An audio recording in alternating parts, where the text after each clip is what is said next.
Les cyanobactéries sont présentes dans les eaux douces et salées et peuvent proliférer massivement en été au point d'inciter les autorités à interdire la baignade, ce qui n'est pas sans conséquences économiques pour certaines communes touchées.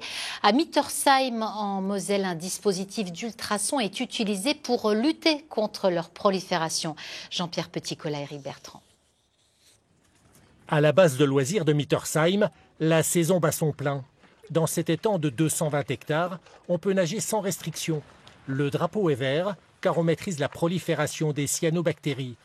Jean-Luc Hubert est le maire de la commune. Il est incollable sur le sujet. Elle nous gêne dans le fait qu'elles se développent au mois de juillet-août, où justement à la fin de leur croissance de vie, elles explosent tous. La mortalité est faite d'un seul coup, ce qu'on appelle nous un blôme de cyanobactéries. Et à ce moment-là, les toxines peuvent sortir et on a une quantité de cyanobactéries qui est importante à une période donnée, qui est aux alentours de, selon les années, début août ou mi-août, et qui pouvait aller jusqu'à 2 mois de fermeture.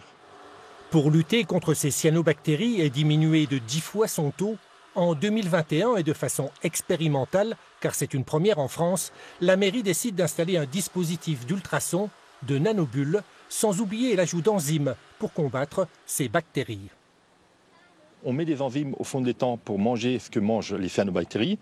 On met des ultrasons pour empêcher les bactéries de croître dans une algue.